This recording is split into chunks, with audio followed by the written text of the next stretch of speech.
Madali kasi mag-declare, God is God, He is King, when everything is okay sa buhay natin. Pero paano kapag hindi na?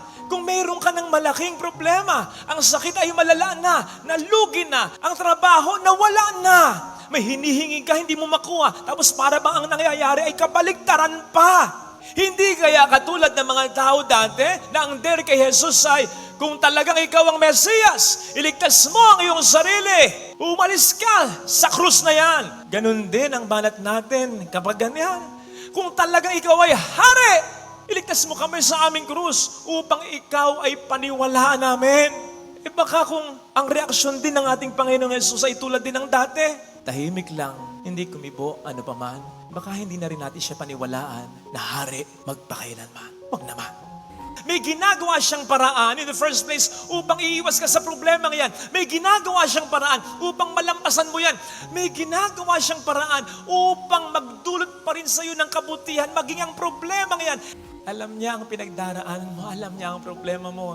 Pati ang mga pangit na nangyayari sa buhay mo at sa pamilya mo. Kung ito ay sakop niya, hindi kaya siya gagawa ng paraan upang ito ay mapaganda at maayos pa. Mayroon daw mag-asawa na nairita na dun sa ligaw na pusa na nagstay ng matagal na sa bahay nila. Kaya napagkasunduan nilang iligaw din ang pusa sa ibang lugar. So kinabukasan, dinala ni Kuya si pusa sa palengke. Pag uwi niya ng bahay, nandun na yung pusa, naunahan pa siya. Kinabukasan, dinala naman ni Kuya si pusa sa kabilang bayan. Ganon din. Pag uwi niya, nandun na din. Hindi niya mailigaw-ligaw. Kaya sabi ng misis niya, ba't mo kasi ayaw ilayo, yung malayo? Yung talagang yung mga kali ay, at mga eskinita ay salasaliwa. Nako, hindi maligaw yung pusang yan. So yun nga, ang ginawa ni Kuya. After some hours, tumatawag na si Kuya kay ate. Nangungumusta, honey, yung pusa, nakabalik ba? Sumagot ng malungkot si ate, oo nakabalik pa. Pero sumagot ng natutuwa si Kuya, talaga? Sige, yung telepono, ilapit mo sa kanya. Ha? Bakit? Sabi ni ate. Sumagot si Kuya, naligaw kasi ko. Ihintay ako ng direksyon sa kanya. Yung akala mo ikaw yung manliligaw, pero ikaw ang naligaw, patay. Sinabi ko po ito sapagkat sa palagay ko, ang akala ni Pilato, siya ang may control kay Kristo. Kasi siya yung hindi nakagapos eh. Siya yung mayaman, siya yung may kaharian, siya yung may tauhan, siya yung chinichir ng madla. Pero wag ka. If you'll try to read between the lines, yung conversation nilang dalawa, parang ang lumalabas dito ay nililitis siya ni Kristo. Ang may upper hand dito si Kristo, hindi siya. To the point na he will end up, hindi niya alam kung ano ang gagawin kay Kristo. Palalayain ba? Ipapapako ba? Parurusahan ba? Pahagupit lang? Ano ba? Naghugas kamay na lang, di ba? And unwittingly, unknowingly, na-address niya si Jesus as King. Hindi niya akalain yun. Walang nagsabi sa kanya noon. Ayaw nga ng mga Hudyo na tawagin si Kristo as King. Pero ang nasabi niya, ang naisulat ko na. Extend pa natin Kasi yung eksena according to St. John pa rin, nang-aarestuhin si Jesus. Hindi siya nagtago. Hinarap niya yung aresto sa kanya. At nang tanungin siya, nagpakilala siya. I am. In the Old Testament, yun ang paraan ng Diyos ng pagkapakilala. I am. Kaya yung mga kawal daw, napapitlag They fell to the ground. And they were only able to take Jesus only when He allowed them to. Only after He told His disciples to go para walang may mapahamak dito. So, sino ngayon ang may control? Sino ngayon ang may kapangyarihan dyan? Yung mga kawal o si Kristo? Si Kristo! Kahit ano ang mangyari, ano pa man ang sabihin, ano pa naman ang maging eksena, it will end up ayon sa plano ng Diyos para sa Kanya. Kahit nga kamatayan John 10:18. Ang sabi doon, no one takes my life from me. Sabi ni Jesus, I have the power, I lay it down on my own accord. So kahit yung pagsasauli ng kanyang espiritu sa Ama, kahit yung kamatayan niya, may control siya. Kung kailan niya iyuyukhayok ang ulo niya, kung dito ba, O dito ba? O dito ba? Seriously, may control siya. Ang ibig sabihin lamang dito ni Saint John ay, sa gitna ng pagdurusa, sa gitna ng paghihirap, men, hari pa rin si Kristo. May control pa rin si Kristo. Amen? At yun mga kapatid, ang challenge ng Christ the King, lalong-lalo na sa panahon ngayon, that despite the things, negative things that are happening, we still believe God is in control. God is truly a King. Natatandaan po ninyo nung magnanakaw, na habang siya'y naghihirap na at habang si Jesus ay mamamatay na rin tulad niya. Ano ang sabi niya? Alalahanin mo ako kapag naghahari ka na. Nasaan ang hari doon? Pero nandun ang pananampalataya niya. Ito yung pananampalataya ng senturyon na habang si Jesus ay nakabayubay sa krus, tunay ngang ito ay anak ng Diyos. Nasaan ang Diyos doon? May namamatay pang Diyos. Pero yun ang pananampalataya niya kay Jesus. Madali kasi mag-declare, God is God, He is King, when everything is okay sa buhay natin. Pero paano kapag hindi na?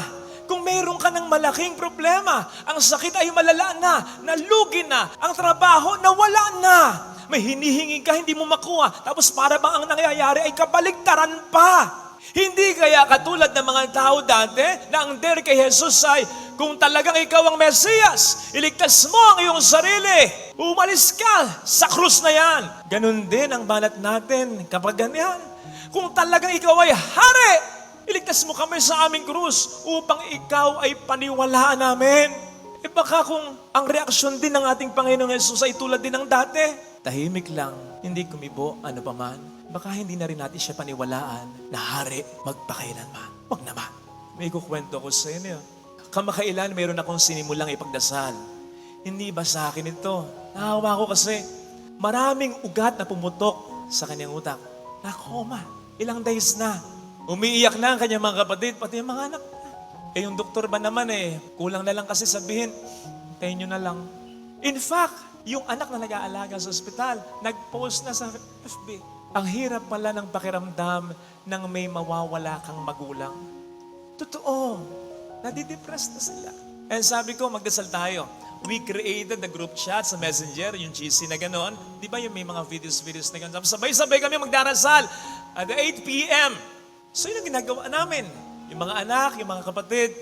On the 7th day, nagdasal kami, 8 p.m. Ganun pa rin. Mas steady lang, minga. Pero walang mga responses. Koma. 10 p.m. Aba, biglang nagre-ring yung phone ko, yung GC. Binuksan ko. Naku, nung buksan ko, ang kaba ko. Kasi nakita ko yung mga videos, halos nagkakagulo. May mga umiyak, kumahagulgol. Aba, paano nangyari? Hanggang sa nakita ko yung video ng pasyente, yung may sakit, gumagano, no? Tapos, ginagalo na yung ulo. Conscious na. At may pakiramdam na. At nagre-respond na. Marinig mo, sabihin ng anak, Ma, narinig mo ba ako? Oh, pisilin mo nga yung kamay ko. Pinipisil niya. Makita mo, marinig yung anak. Few moments later, sabihin naman ng isang kapatid, anak, sabihin mo nga sa nanay mo, pisilin ka, kung narinig ka. O sige, tita, Ma, narinig mo ba ako? Pisilin mo nga ako. Ha, tita, pinisil ako.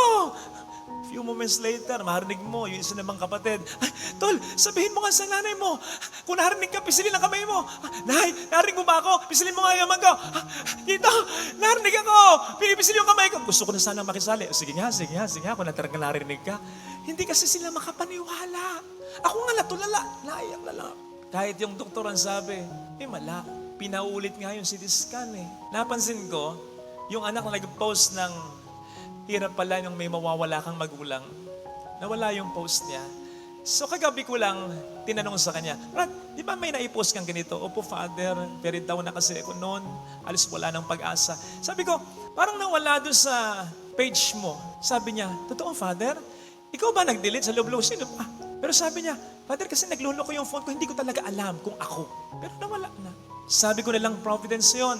Kasi, ang sinasabi sa'yo ng Panginoon, huwag kang mawawala ng pag-asa. Gumagawa ko ng paraan, may laban pa, may pag-asa pa.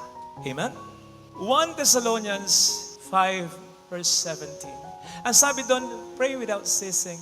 Sabi ni St. Paul, huwag kang titigil sa pagdarasal. Bakit? Para kumilos ang Diyos? Minsan na-imagine natin yun eh. Minsan, nare-reflect natin yon na kinakailangan natin mag-pray without ceasing upang ang Diyos ay kumilos in favor sa atin. Kahit naman hindi tayo magdasal, ang Diyos ay kikilos. Ako at ang Ama ay patuloy sa paggawa. Sabi yan ng Panginoon, ano pang gagawin niya kundi para sa putihan natin? Bakit tayo mag-pray without ceasing? Upang ang Diyos ay manalo sa demonyo, sa pakikipaglaban para sa atin? Kahit hindi tayo magdasal, ang Diyos ay mananalo para sa kabutihan natin. And so yung praying without ceasing na yan, hindi para sa Diyos, kundi para sa atin yan. Ang sinasabi ni St. Paul dyan, do not stop believing. Kapit lang, laban lang, dasal lang, sapagkat ang Diyos ay may ginagawang paraan. May ginagawa siyang paraan in the first place upang iiwas ka sa problema yan. May ginagawa siyang paraan upang malampasan mo yan. May ginagawa siyang paraan upang magdulot pa rin sa iyo ng kabutihan, maging ang problema yan. And so He is there before, during, and even after your problems, for He is Lord and King. In every time, in every way, in everywhere, in every matter of your life. Ang sabi sa ating second reading, I am the Alpha and the Omega, ang simula at katapusan ng lahat. Sakop niya ang lahat sa buhay mo. Walang mangyayari sa buhay mo na hindi conscious o hindi aware ang Panginoon dito. Ang sabi niya, yung paglagpak ng maya, anumang mayang nawawala ngayon, anumang mayang namamatay ngayon, alam niya, maging ang mga buhok mo, yung bilang alam niya. Alam niya ang pinagdaraanan mo, alam niya ang problema mo, pati ang mga pangit na nangyayari sa buhay mo at sa pamilya mo. Kung ito ay sakop niya, hindi kaya siya gagawa ng paraan upang ito ay mapaganda at maayos pa. Kapatid, basta huwag kang mawawala ng pag-asa. Ang tanging role talaga natin, gawin kung anong makakaya natin. Pero, ang pinaka magagawa pa natin bukod doon ay ang palakasin ng pananampalataya natin. Sapagat yun ang mas mag-encourage sa Panginoon natin na lumaban para sa atin. Jesus is King even in the midst of our suffering. Ilagay natin